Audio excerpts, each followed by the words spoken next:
dan Putra dan Roh Kudus. Amin. Salam Maria, penuh rahmat, Tuhan sertamu. Terpujilah engkau di antara wanita, dan terpujilah buah tubuhmu, Yesus.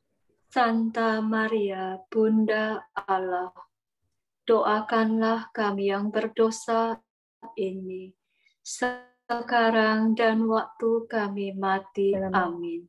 Nama Bapa dan Putra dan Roh Kudus. Amin. Selamat malam, Pastor Niko. Waktu dan tempat kami haturkan pada Pastor Niko. Selamat malam Ibu Vero yang baik. Semakin cantik malam ini. Terima kasih, Pastor. Berseri-seri wajahnya, apalagi dengan pantunnya tadi. Dari siapa tadi? Dari Ibu Wilanti. Oh, Ibu Wilanti, terima kasih Ibu.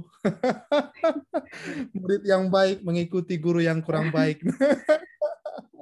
Terima kasih atas kebersamaan kita malam ini. Kita mau merenungkan tentang Roh mengajarkan kita kebijaksanaan. Kita mulai renungan kita dengan sedikit merenung dan masuk kepada sabda Tuhan dari kitab Yeremia bab 9 ayat 23 sampai 24. Dikatakan begini. Beginilah firman Tuhan. Janganlah orang bijaksana bermegah karena kebijaksanaannya. Janganlah orang kuat bermegah karena kekuatannya. Janganlah orang kaya bermegah karena kekayaannya. Tetapi siapa yang mau bermegah, baiklah bermegah karena yang berikut. Bahwa ia memahami dan mengenal aku.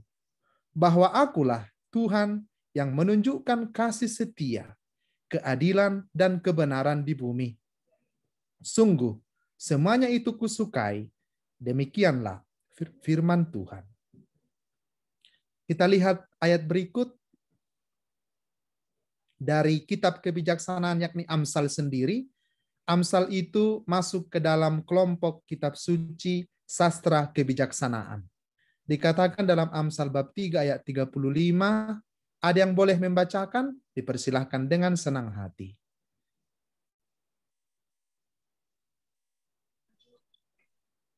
Orang yang bijak akan memberi kehormatan, tetapi orang yang bebal akan menerima cemooh. Iya. Kemudian kita lihat Amsal 3 ayat 35 ini. Orang yang bijak katanya akan mewarisi kehormatan. Tetapi orang yang bebal akan menerima cemooh. Nah, ada lagi yang bisa membacakan Amsal bab 9 ayat 8 sampai 9. Yang berikut. Janganlah mengecam seorang pencemooh, supaya engkau jangan dibencinya. Kecamlah orang bijak, maka engkau akan dikasihinya.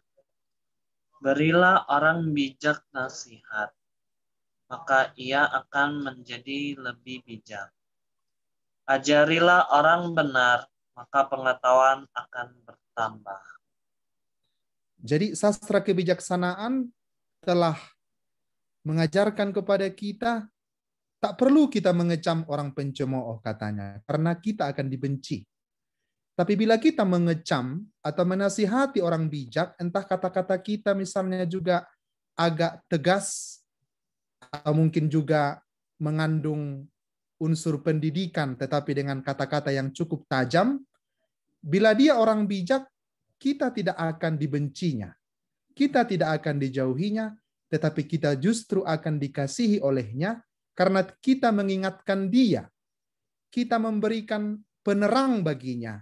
Dia justru tidak akan menjauh dari kita. Dia justru mengasihi kita. Dan itu dikatakan oleh Amsal bab 9 ayat 8 sampai 9.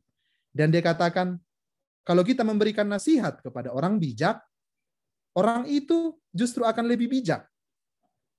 Bila kita memberikan ajaran kepada orang benar, maka pengetahuannya akan bertambah. Nah, ini kitab Amsal begitu mengajari kita. Begitu bijaksananya kitab Amsal ini. Kemudian kita lihat lagi ayat berikut. Siapa boleh membacakan?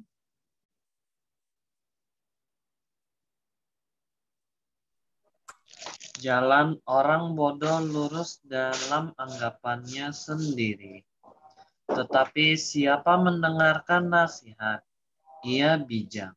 Nah, coba kita lihat kitab Amsal, kita belajar dari firman Tuhan mengatakan, jalan orang bodoh lurus dalam anggapannya sendiri. Dalam anggapannya sendiri. Artinya, dia hanya mau berjalan dengan pikirannya sendiri. Itu didefinisikan oleh kitab Amsal, bahwa orang bodoh itu lurus jalannya, tapi hanya dalam anggapannya sendiri. Dan dia mengatakan juga, tetapi siapa yang mendengarkan nasihat, dia bijak. Ya. Kemudian ayat berikut, ayat 16. Ada lagi yang mau membacakan? Bodohlah yang menyatakan sakit hatinya seketika itu juga, tetapi bijak yang mengabaikan cemooh. Bodohlah yang menyatakan sakit hatinya seketika itu juga. Artinya, walaupun kita sakit hati, tidak boleh langsung kita melawan dengan kata-kata yang pedas, dengan kata-kata yang penuh amarah. Hal itu justru akan mempersuram suasana. Maka di sini juga kita melihat suatu unsur kebijaksanaan.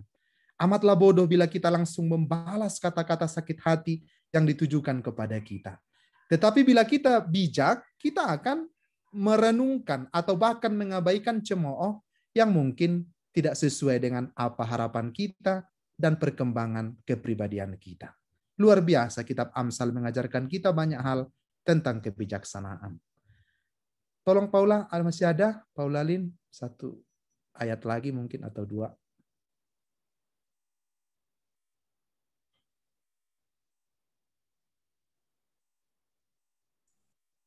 Maaf ya Pastor, bentar ya. Ya. Gak error. Tidak apa-apa, kita malam ini dekat ke weekend.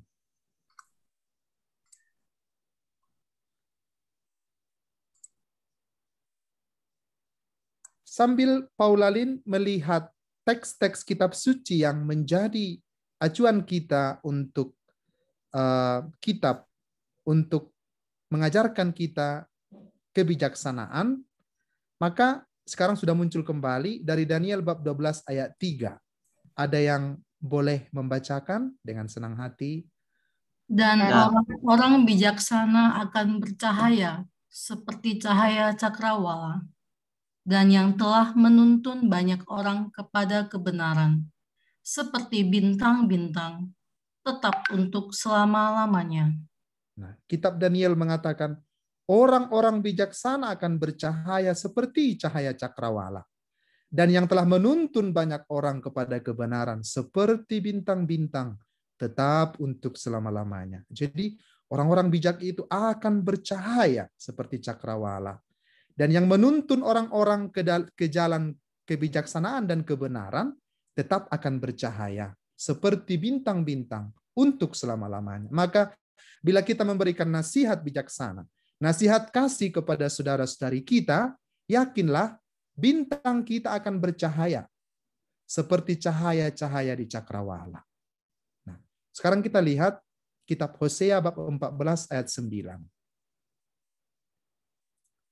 Siapa yang boleh membacakan? Siapa yang bijaksana, biarlah ia memahami semua ini. Siapa yang paham, biarlah ia mengetahuinya. Salib jalan-jalan Tuhan adalah lurus. Dan orang benar menempuhnya, tetapi pemberontak tergelincir di situ. Itu Hosea bab 14 ayat 9. Nah, itu siapa orang yang bijaksana, biarlah ia memahami semua yang dikatakan oleh Tuhan. Siapa yang paham, biarlah ia mengetahuinya. Karena dikatakan oleh kitab Hosea, jalan-jalan Tuhan selalu lurus. Jalan-jalan Tuhan selalu lurus. Meskipun kita sering menghadapi tantangan dalam perjalanan kita, tetapi jalan Tuhan tidak pernah membawa kita kepada kesesatan, kepada jalan yang membawa kita kepada kebinasaan. Entah itu berat, entah itu membuat kita menderita, entah itu membuat kita sakit hati dalam perjalanan hidup kita, tetapi jalan-jalan Tuhan selalu lurus. Nah, setiap orang sering menghindari jalan-jalan yang menderita, jalan-jalan salib, tidak mau memikul salib, tidak mau menderita, ingin menyerah cepat sekali mau menyerah. Ternyata dikatakan oleh kitab Nabi Hosea, jalan-jalan Tuhan itu selalu lurus. Dan orang yang benar pasti menempuh jalan Tuhan. Tetapi bila kita memberontak, kita bisa tergelincir. Mari kita berpegang kepada Tuhan. Yang terakhir dari kitab Perjanjian Baru, dari Matius bab 7 ayat 24. Siapa yang bisa membacakan? Setiap orang yang mendengar perkataanku ini akan melakukannya. Ia sama dengan orang yang bijaksana yang mendirikan rumahnya di atas batu. Ya, ini kata-kata Yesus sendiri setelah dia mengatakan perumpamaan-perumpamaan dalam pengajarannya. Yesus mengatakan, siapa yang mendengarkan perkataanku dan melakukannya, ia sama dengan orang bijaksana yang mendirikan rumahnya di atas batu. Dan ini adalah ada satu oposisi atau satu kontradiksi dari kata-kata ini. Yesus mengatakan, setiap orang yang mendengar perkataanku dan tidak melakukannya, ia sama dengan orang bodoh yang mendirikan rumahnya di atas pasir. Kemudian datanglah hujan, badai, dan banjir, dan rumah itu hancur berantakan. Tetapi bila kita mendengarkan sabda Yesus dan melakukan dalam hidup kita, kita sama dengan orang bijaksana yang mendirikan rumah kita, fondasi hidup kita di atas batu. Maka entah apapun datang sebagai cobaan dan goncangan hidup kita, kita tidak akan terguncang, rumah kita tidak akan roboh, tidak akan hancur, karena kita berdiri di atas pegangan yang kuat, yakni Yesus Kristus sendiri yang adalah batu penjuru kehidupan kita. Dirikan rumahmu atas dasar batu, tegakkan hidupmu atas sabda Tuhan, walaupun langit dan bumi lenyap, tetapi Tuhan adalah kekal. Itu dikatakan dalam lagu antar bacaan di Mada Bakti maupun juga di Puji Syukur. Saudara-saudariku yang terkasih, apa itu kebijaksanaan? Apa itu roh yang mengajarkan kita kebijaksanaan?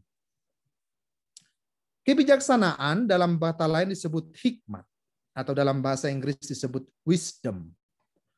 Suatu pengertian dan pemahaman mengenai sesuatu hal, suatu kejadian atau situasi yang menghasilkan kita mampu untuk menerapkan persepsi, penilaian, dan perbuatan yang tepat. Dengan kebijaksanaan, kita menggunakan pengetahuan dengan benar. Kebijaksanaan atau hikmat itu adalah suatu buah dari 7 karunia Roh Kudus. 7 karunia Roh Kudus itu mencangkup 1. Hikmat, pengertian, nasihat, keperkasaan, roh pengenalan, kesalehan, dan takut akan Tuhan. Jadi kebijaksanaan adalah salah satu buah atau 7 dari karunia Roh Kudus. Karunia kebijaksanaan adalah karunia yang memungkinkan manusia untuk mengalami pengetahuan akan Tuhan dan segala sesuatu yang berhubungan dengan Tuhan. Karunia ini bukan hanya semata-mata pengetahuan belaka, namun ada suatu pengalaman ilahi, pengalaman akan yang transenden kepada Allah bila kita memiliki kebijaksanaan. Maka Roh Kudus itu akan mengisi, menjiwai jiwa-jiwa orang yang sederhana dan penuh kasih dengan karunia kebijaksanaan. Sehingga seolah-olah seseorang itu memakai kacamata Tuhan dalam melihat segala sesuatu dengan penuh kebijaksanaan, dengan penuh pertimbangan. Karena kebijaksanaan itu, sifat bijaksana itu mengajarkan kita untuk cermat, untuk teliti, untuk berhati-hati, baik dalam perkataan kita, baik dalam cara pandang kita, dan juga cara kita menanggapi sesuatu. Itu bila kita memiliki kebijaksanaan yang berasal dari Roh Kudus, maka kita akan cermat, kita akan teliti, kita akan berhati-hati.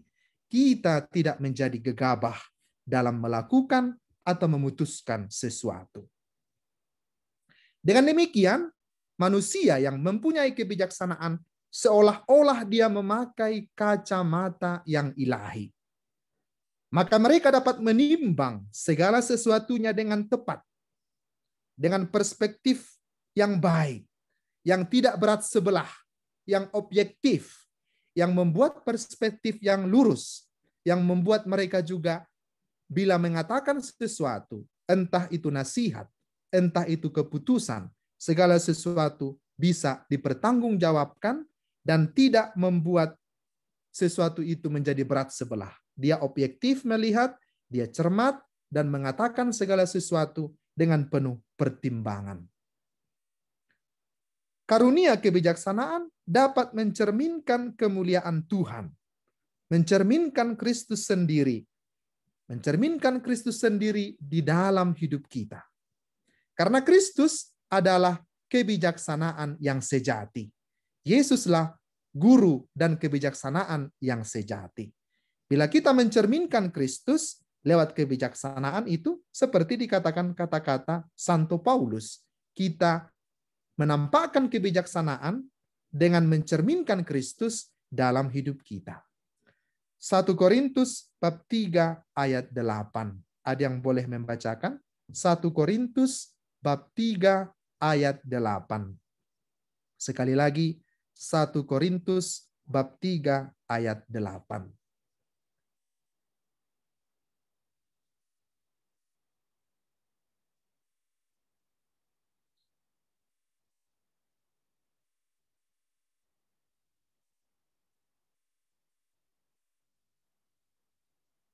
Silakan, ada yang bisa membaca? Saya bacakan ya, Mo.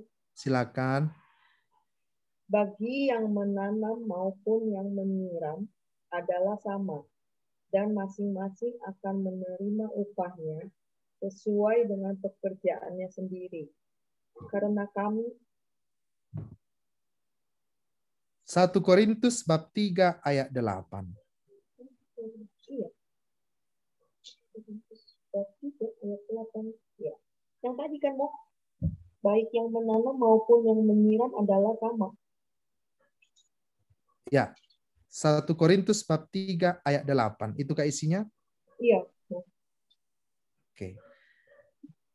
Paulus dan Petrus adalah sama-sama murid Tuhan, rasul Tuhan, tetapi Paulus tidak bertemu dengan Yesus seperti Petrus bertemu dengan Yesus. Tetapi Paulus memiliki suatu kebijaksanaan.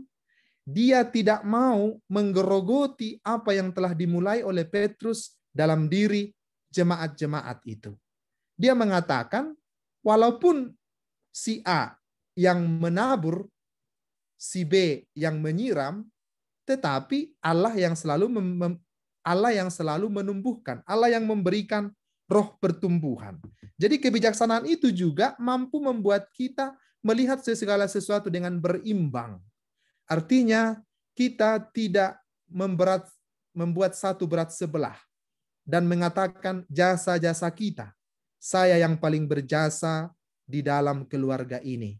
Saya yang paling berjasa di dalam satu organisasi ini. Hal ini akan membuat suatu kesuraman di dalam kelompok.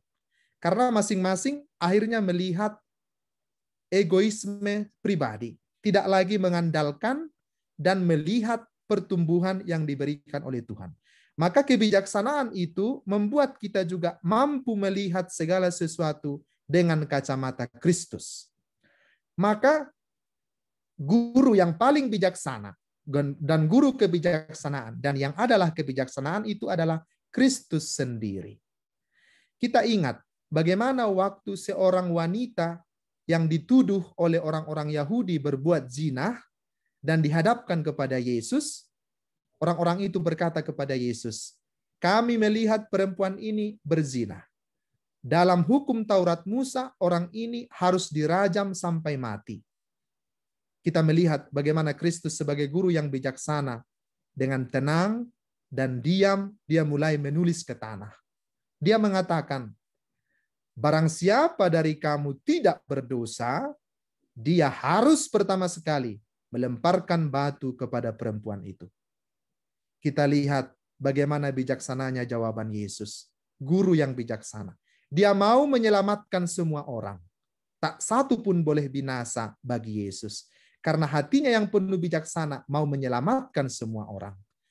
Mau menyadarkan orang-orang Yahudi dalam keberdosaannya, dan juga mau menyelamatkan wanita itu dari cengkeraman hukum orang-orang Yahudi yang hendak mematikan dia dengan hukuman rajam yang ditulis dalam Taurat Musa. Kita lihat bagaimana kebijaksanaan Yesus itu menyelamatkan kedua belah pihak. Menyadarkan orang-orang Yahudi atas keberdosaannya, dan juga menyelamatkan perempuan ini dari keberdosaannya supaya berbuat yang lebih baik dan tidak berbuat dosa lagi. Kita lihat bagaimana perkataan Yesus kepada perempuan itu. Di mana mereka semua?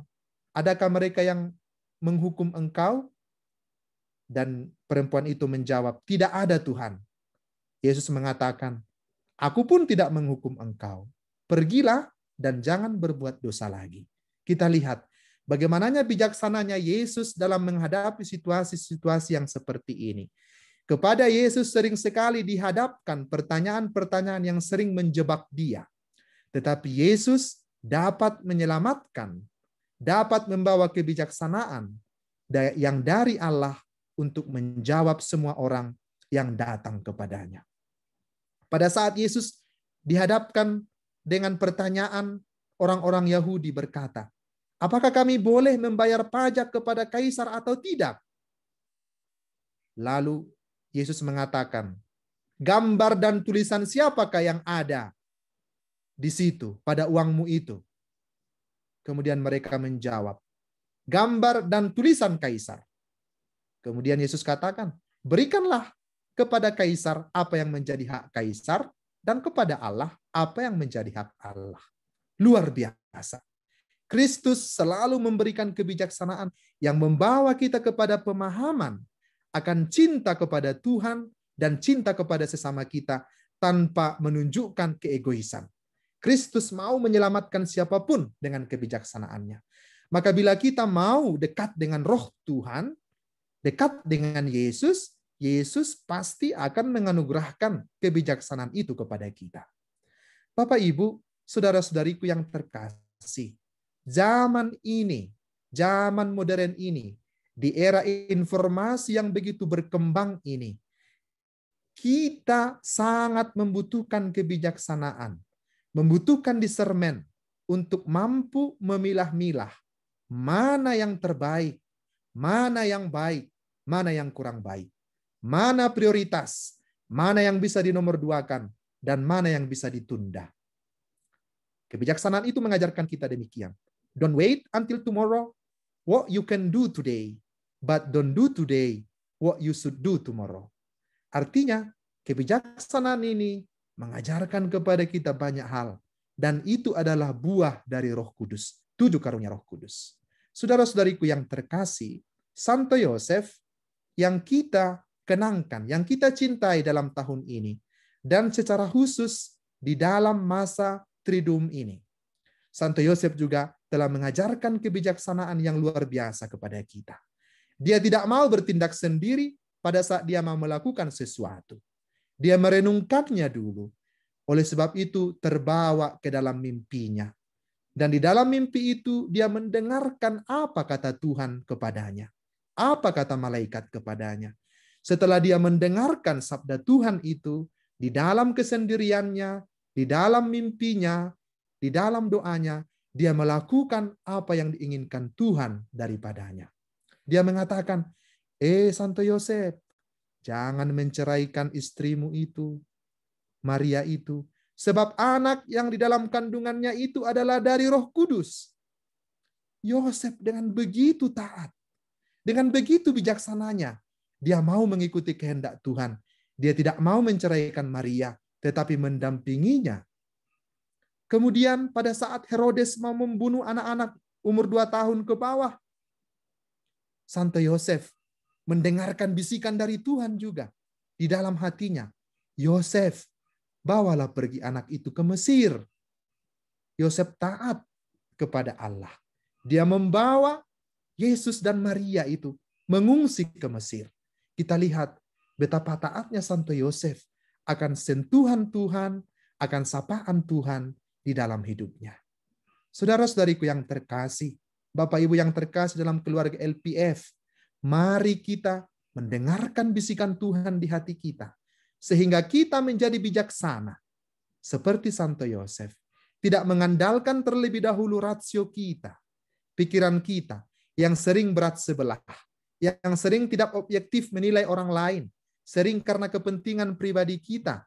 Kalau kita telah sakit hati melihat seseorang, maka segala-galanya tentang dia menjadi hitam. Tidak ada lagi yang putih. Padahal begitu banyak kebaikan yang bisa kita lihat dari dirinya. Bila kita dekat dengan seseorang, mencintai dia, segala-galanya kita lihat menjadi putih, menjadi berseri-seri. Ini adalah pandangan-pandangan yang sangat subjektif. Maka mari kita menggunakan kebijaksanaan ini, yang adalah 7 karunia Roh Kudus, agar menjadi kekuatan kita dalam menimba persahabatan, membangun jejaring, membangun mitra kerja yang baik. Bila kita sungguh memiliki kebijaksanaan yang berasal dari Tuhan, saya yakin Tuhan tidak akan pernah meninggalkan kita, karena kita menggunakan roh yang berasal daripadanya. Tuhan pasti membantu kita dalam kesulitan kita. Itu pasti. Sama seperti Santo Yosef. Dia merenung, dia kesulitan, tetapi Tuhan selalu hadir membantu dia, sehingga dia mampu selalu berlaku bijaksana. Pertanyaannya sekarang, Bapak Ibu, saudara-saudariku yang terkasih, mari belajar bijaksana, semakin dekat dengan Yesus, mohon doa Santo Yosef, agar kita juga dalam hidup kita semakin bijaksana. Tuhan memberkati. Amin. Terima kasih Pastor Niko atas renungannya malam ini, sungguh sangat menguatkan kami. Izinkan saya untuk merangkum sedikit dari catatan yang dari renungan yang Pastor berikan malam hari ini. Karena kebijaksanaan adalah salah satu buah Roh Kudus. Karena kebijaksanaan yang memampukan manusia mengalami pengetahuan tentang Tuhan. Roh Kudus akan mengisi jiwa-jiwa orang yang sederhana dengan roh kebijaksanaan, sehingga orang akan dapat melihat segala sesuatu dengan kacamata Tuhan, dengan hati-hati, dengan cermat dan teliti saat menghadapi segala sesuatu. Karena kebijaksanaan dapat mencerminkan Kristus dalam hidup kita, karena Kristus adalah kebijaksanaan sejati. Dan kita diajak untuk meneladani sikap Santo Yosef dalam menghadapi segala sesuatu, tidak menghadapinya seorang diri, tetapi Santo Yosef membawanya kepada Yesus, melibatkan dengan Yesus, dengan merenungkan, dan kemudian dia akan melakukan seperti apa yang Tuhan kehendaki. Demikian Pastor, terima kasih. Terima kasih Bu Vero, resume yang sangat indah.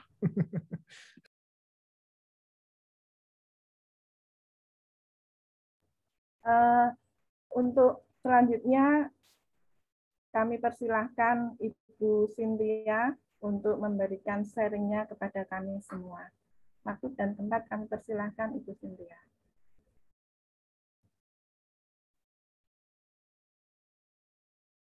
Selamat malam Ibu Cynthia. Terima kasih. Mute-nya belum dibuka. Kami persilahkan Ibu Cynthia. Ya, sudah jelas? Sudah, Ibu. Oke, makasih Vero. Selamat pagi Ibu Regina, selamat pagi, selamat malam. Bu Regina, Pastor, Suster, semuanya. Selamat malam Ibu, selamat pagi di sana. Ya, selamat bertemu kembali ya. Saya tadi sambil kerja, Pastor, makanya. Ya, terima kasih untuk kesempatan malam ini untuk berbagi. Bagus sekali ini pengajaran Pastor mengenai roh kebijaksanaan. Ya, sangat bagus dan indah sekali. Itu memang sangat kita butuhkan untuk setiap dari kita yang hidup dalam Tuhan ya. Kebijaksanaan itu sangat penting sekali. Itu yang saya selalu berusaha untuk belajar bijaksana dalam setiap mengambil keputusan, dalam memperhatikan setiap langkah-langkah kehidupan ini. Ini yang terjadi ya, saya kembali renungkan kembali ya, ini kan menyangkut sharing iman ya. Saya kira baik juga saya men-sharingkan keadaan-keadaan bagaimana saya untuk mengambil suatu keputusan dalam melangkah, dalam menjawab panggilan yang diberikan kepada saya dan juga melalui grup doa LPF, dulu bukan LPF, dulu namanya grup doa cinta, dan keterikatan kerjasama dari beberapa orang-orang tertentu yang Tuhan titip mereka untuk kerjasama di dalam menjalankan misi Tuhan ini untuk di Keuskupan Agung Medan. Jadi perjalanan itu tidak gampang ya. Kita harus peka dan memperhatikan setiap waktu pertemuan-pertemuan tersebut. Ya, seperti tadi kata Pastor Niko, kita harus melihat dari kacamata ilahi. Kita harus mengerti itu benarkah sesuatu yang Tuhan inginkan atau keinginan dari diri kita sendiri. Jadi itu bisa kita discern sendiri ya, kita mencari mendiscernment sendiri dari dalam hati kita. Pertama itu saya melihat kembali ya, melalui panggilan tersebut ya. Pertama itu saya ini orang yang sangat biasa dan tidak mampu untuk melakukan suatu misi yang saya anggap sesuatu yang sangat mustahil bagi saya, orang yang tidak ada apa-apanya. Jadi oleh sebab itu saat-saat terpanggil itu, tentu saya mendiamkan diri, ataupun kalau boleh dikatakan, mungkin saya melarikan diri ya, menutup diri saya untuk tidak mendengar atas panggilan tersebut. Tapi rupanya panggilan tersebut tidak berdiam begitu rupa. Ini yang saya melihat sesuatu yang luar biasa karya Tuhan dalam hidup saya dan juga di antara orang-orang yang terpanggil untuk ikut serta di dalam melengkapi rencana Tuhan tersebut. Setelah saya keluar dari Indonesia ke China, ke Singapura, sampailah ke sini. Rupanya Tuhan tidak berdiam diri, masih juga bekerja terus melalui grup cinta ini. Akhirnya saya terpanggil keluar. Nah, terpanggil keluar itu di semen itu tidak begitu gampang ya. Saya melalui doa juga, doa terus mencari konfirmasi betulkah ini. Jadi itu saya melihat kembali dari doa yang pertama kali saya terjawab dari doa kepada Bunda Maria di tanggal 8 Desember. Jawaban itu sangat-sangat mengena sekali. Konfirmasi terjadi dari grup doa cinta ini pada tanggal 9 Desember mengkonfirmasikan sungguh nama tersebut untuk saya. Tetapi tidak berdiam di sampai ke sana aja. Saya juga masih melanjutkan discernment tersebut. Bagaimana melangkah, bagaimana mengerti, bagaimana untuk mengerti apa sesungguhnya panggilan tersebut untuk dalam hal apa. Jadi dalam hal tersebut saya juga mendapat banyak bimbingan dari imam-imam di sini ya. Jadi berkenaan juga dengan anak yang sakit. Jadi akhirnya mendapat itu Tuhan bekerja dalam waktu yang bersamaan ya. Selain saya mencari pengetahuan sungguh ini dari Tuhan, saya mencari bimbingan dari para imam, menceritakan keadaan-keadaan yang sudah terjadi, di balik kesempatan yang sama, Tuhan juga bekerja bagaimana menggerakkan hati suami untuk mengizinkan supaya saya boleh berangkat kembali ke Indonesia. Jadi bukannya ini kebetulan anak tersebut sakit, jadi kita membutuhkan doa. Jadi doa itu sungguh indah sekali. Jadi di semen dari seorang pastor mengatakan, pastor dari sini ya, dia mengajari doa untuk meletakkan kata iya di dalam hati suami bila ini adalah kehendak Tuhan. Jadi ini adalah di semen peneguhan. Bila iya, kalau bukan, jangan taruh kata iya dalam hati suami. Berarti saya tidak akan pernah mendapat izin keluar untuk kembali ke Indonesia. Jadi ini menguatkan kembali saya. Begitu doa terjadi, suami langsung pada saat itu juga, pada hari yang sama, telepon mengatakan kepada saya untuk berdoa dengan memohon supaya anak tersebut, anak kami disembuhkan Tuhan. Begitu disembuhkan, ia juga akan memberikan izin untuk melayani kemanapun saya akan dikirim Tuhan. Ini suatu konfirmasi 2 kali peneguhan, 1 dari Bunda Maria, 1 dari suami. Jadi ada 2 peneguhan tersebut, sungguh anak tersebut sembuh. Dan dari mulutnya sendiri mengatakan, saya segera harus berangkat sebab Yesus telah menunggu saya di Indonesia. Jadi katanya dia udah sembuh, jangan khawatir lagi mengenai dirinya. 3 kali peneguhan. Lalu di dalam saat-saat menunggu kesembuhan dari anak saya tersebut, ada kedatangan imam dari India, tapi dia India tapi tinggal dari Jerman. Ini dalam nubuatnya di depan, di mimbar, dia menyebutkan nama saya untuk menjalankan evangelisasi. Jadi jangan khawatir katanya, Tuhan telah memanggilmu. Jadi peneguhan banyak sekali. Nah akhirnya saya juga menjumpai para imam tersebut pada James ya menjaga, dan dia mendoakan saya. Setelah mendoakan saya perlu waktu ya untuk menunggu segala sesuatu menjadi matang untuk saya berangkat.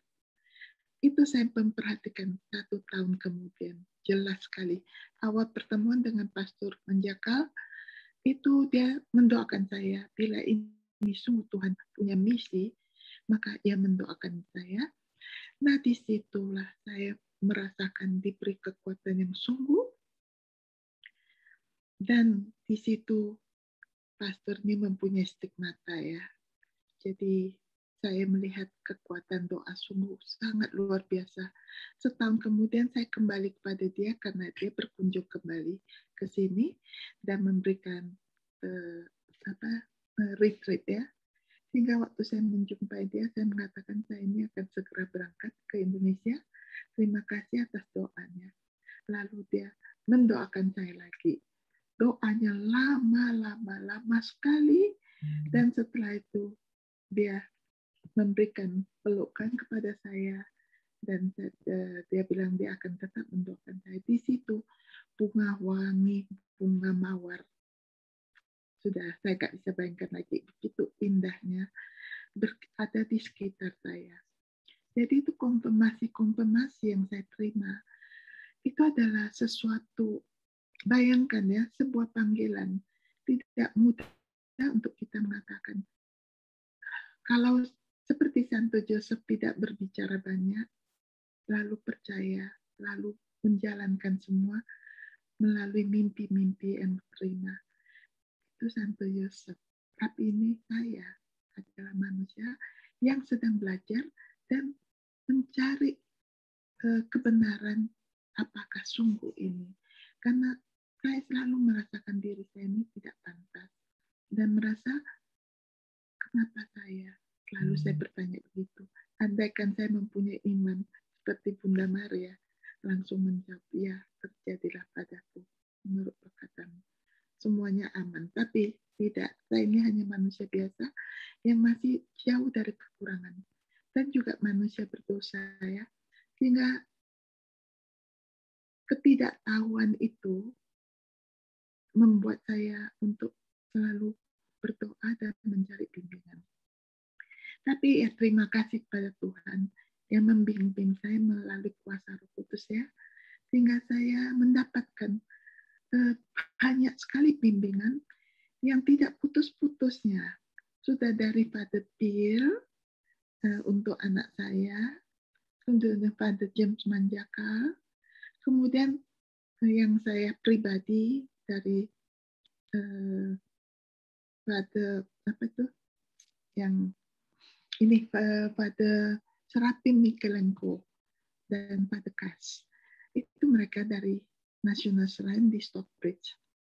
Nah, saya kunjungi mereka, saya bercerita mengenai keadaan panggilan tersebut. Lalu sampai 4 jam bercerita, bersharing. Memang waktunya Tuhan ya. Kebetulan saya kunjungi mereka tanpa kenal mereka, tapi disitulah pertemuan pertama kali di tahun 2000. Berapa ya, saya lupa. Luar biasa, tapi berkat dari mereka itu sungguh-sungguh adalah bagian pekerjaan yang diutus Tuhan untuk kita semua, untuk Keuskupan Agung Medan yang sudah berjalan hingga hari ini. Itu berkat dari mereka dan juga dari doa mereka yang menyertai semuanya ini, sehingga saya diberi kekuatan untuk hal tersebut dan saya dibekali banyak sekali buku untuk dibagikan kepada para pastor di Keuskupan Agung Medan. Jadi dari situ saya juga mendapatkan banyak bahan ya untuk dibagikan kepada kelompok-kelompok devotis kerahiman ilahi. Saat itu kita memberikan presentasi yang saya dapatkan dari seorang teman di sini juga di bagian kerahiman ilahi. Jadi bayangkan presentasi tersebut dia izinkan saya bawa dan saya terjemahkan ke bahasa Indonesia. Dan di situ kita bagi. Jadi perjalanan ini semua begitu luar biasa. Saya melihat sungguh ini adalah penyertaan dari Tuhan. Jadi saya tidak sanggup untuk melakukan itu sendiri. Tapi di sini saya melihat adanya roh kebijaksanaan, di mana tidak gegabah menjalankan segalanya tanpa berdoa atau mengikuti kehendak hati. Tidak.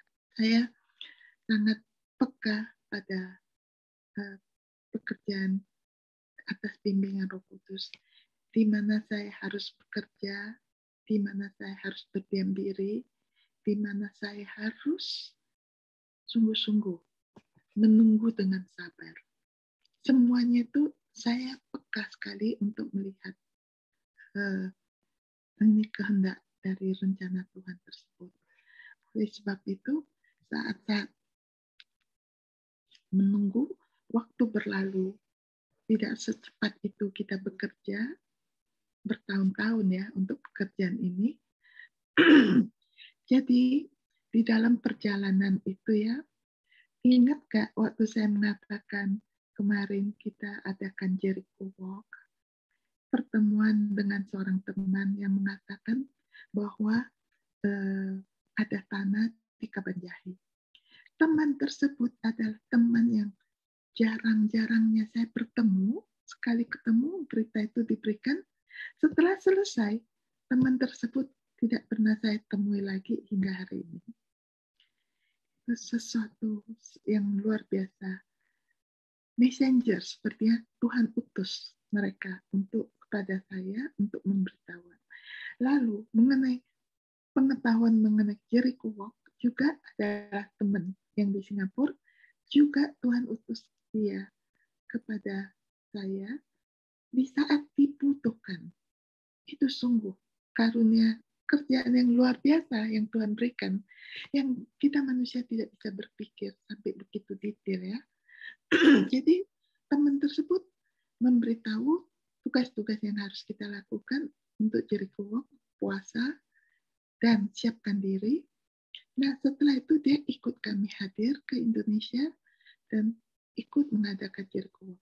Setelah selesai itu semua, teman tersebut sudah nggak bertemu lagi. Jadi pekerjaan mereka adalah bagian-bagian tertentu. Satu selesai, satu selesai. Jadi saya tidak bertemu lagi dengan teman tersebut sampai hari ini. Tapi masih terus berkomunikasi melalui message ya. Lalu saya melihat di antara waktu menunggu jawaban dari tanah tersebut untuk diklaim untuk menjadi tempat ziarah rohani untuk kerajaan ilahi. Yang luar biasa, setelah saya bertemu dengan pemilik tanah tersebut, saya tidak pernah terpikir dalam benak saya bagaimana untuk mencari dana untuk membeli tanah tersebut. Dalam pikiran saya, itu sungguh sangat mahal dan rasanya tidak pantas untuk membeli tanah dengan uang sebesar itu. Menurut saya, kalau kita punya dana sebesar itu, kenapa tidak kita pakai untuk kebutuhan orang-orang susah yang masih membutuhkan perhatian dari kita ya, untuk pekerjaan belas kasih. Oleh sebab itu, saya tidak ada terpikir sekalipun bagaimana untuk mencari dana, karena saya merasa sangat sakit membeli tanah dengan biaya begitu mahal. Saya hanya berdoa kalau ada orang yang bermurah hati, yang Tuhan tunjuk, yang ingin memberikan tanah tersebut kepada kita dengan membelikan untuk kita. Itu aja. Tapi ya Tuhan sungguh baik, di samping sedang menunggu waktu-waktu tersebut, saya mengikuti teman untuk ke Israel. Ke Israel, waktu itu saya ikut dalam grup doa yang non-Katolik ya, Kristen ya. Jadi mereka ini ya, berdoa syafaatnya kencang kali, luar biasa. Jadi di itu upper room ya, 2 kali. Sekali di tempat tribulation, transfigurasi, satu lagi di upper room. 2 kali mereka bernubuat ya. Yang luar biasa, yang bernubuat ini adalah seorang pendeta. Dia tidak kenal saya dan dia tidak mengetahui siapa saya sama sekali. Tapi waktu berdoa, dia memberikan nubuat bahwa itu dari Yeremia bab 1 ayat 5. Di mana itu telah saya terima sebelumnya, kalau nggak salah dari grup cinta juga saya terima tersebut, dan juga dari satu lagi, jadi 3 kali konfirmasi. Yeremia bab 1 ayat 5. Kemudian saya juga terima konfirmasi message dari Alkitab Bilangan bab 6 ayat 24. Jadi dalam hal itu saya melihat kembali Tuhan sungguh-sungguh bekerja di dalam hal panggilan tersebut untuk meneguhkan saya. Saat itu saya ini kan kadang merasa jatuh, kadang merasa tidak sanggup lagi berjalan karena merasa bagaimana ini semua kok bisa dan bagaimana mendapatkan semua ini. Jadi dalam perjalanan tersebut banyak terjadi gangguan-gangguan, sehingga waktu saya mengikuti perjalanan doa ke Israel ini saya dikuatkan kembali. Nah, setelah kembali tersebut itu ya, saya melihat semua kejadiannya sungguh luar biasa. Dan si pemberi tanah akhirnya memberi tanah dengan cuma-cuma sebesar 10 hektar. Di hari tanggal 5 Oktober, harinya Santa Faustina. Jadi itu setahun kemudian ya. Berarti dari 17 Juni 2009 kita menjalankan Jericho Walk. Bayangkan, saya harus melalui waktu begitu panjang sampai 2010 bulan Oktober tanggal 5 kembali menemui yang punya tanah, yang menawarkan tanahnya dengan cuma-cuma memberi 10 hektar untuk bangun tempat ziarah tersebut. Itu kuasa Tuhan yang luar biasa bekerja. Dalam menunggu itu, bayangkan bagaimana iman saya harus bekerja, saya harus percaya, saya harus yakin, dan saya harus melewati semuanya itu. Saya hanya berkata satu hal kepada Tuhan, semua ini adalah milik-Mu Tuhan, juga rencana-Mu Tuhan, ini bukan rencanaku. Bila ini semua adalah rencana-Mu Tuhan, saya ini kan hanya bekerja. Jadilah semua menurut kehendak-Mu. Jadi Tuhan yang berencana semua, Tuhan yang menggenapi semuanya. Jadi dimanapun saya masuk, di gereja besar-besar, di tempat ziarah, di Filipina, di Krakow, di mana saja saya persembahkan tanah yang akan dibangun untuk tempat ziarah tersebut. Dan kita mendapatkan seorang dermawan. Akhirnya Tuhan ketuk hatinya Bapak yang memberikan tanah ini, namanya Pak Mujianto. Dia mengatakan, jangan lagi melakukan Jericho ya Cynthia. Saya takut lama-lama tanah ini akan bergeser ke kamu, katanya gitu, luar biasa. Bapak ini akhirnya memberikan dengan hati yang penuh kasih, karena katanya ini semua untuk kemuliaan Tuhan. Jadi dia minta supaya kita bangun tempat ziarah tersebut.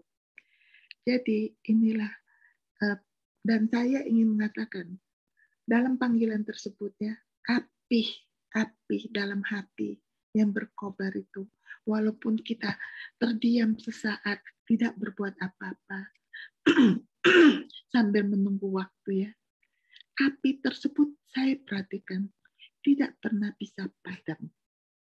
Tidak bisa pernah padam. Sekalipun saya mau coba untuk tidak lagi berpikir, tapi api itu selalu kembali berkobar-kobar hingga semua misi yang Tuhan inginkan terjadi. Nah, saat ini semua sudah terjadi dan sedang lagi dibangun semuanya itu. Dan di sini untuk mendapatkan suster tinggal di dalam tempat ziarah tersebut. Kan kita menginginkan suster dari Poland. Itu kan kita manusia ingin suster dari Poland.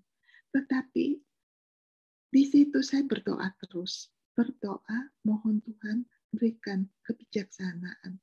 Apa yang terbaik. Dan saya bersama almarhum Monsinyur Anisitus telah menemui suster pimpinan mereka, kongregasi mereka, sudah di Warsaw. Dan sudah membicarakan hal itu. Sambil menunggu waktu, almarhum telah meninggal, dan akhirnya saya itu harus berjalan terus dan berdoa terus.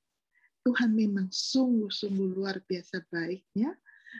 Akhirnya di sini, gereja saya sini, ada 2 suster dari Agustinian, tapi dari Mother Konsel dari Bunda Maria. Sehingga kita berteman. Satu hari dia menginginkan saya berbicara kepada temannya yang berada di Indonesia. Sewaktu saya berbicara, saya tidak tahu kalau temannya itu berasal dari kongregasi yang sama, mereka bersama, tapi satu dari Bunda Maria. Ternyata begitu saya berbicara, begitu enaknya saya bertanya bila mereka ingin berada di tempat kami ziarah Puncak 2000 untuk tinggal di sana, untuk bantu kami untuk menjalankan ini hidup retreat di sana. Susternya begitu tertarik, ternyata suster itu sungguh-sungguh, terlebih waktu saya mengetahui bahwa ia berasal dari Kongregasi Agustinian Kerahiman Ilahi. Tuhan sungguh luar biasa. Cocok sekali kongregasi ini berada di Puncak 2000.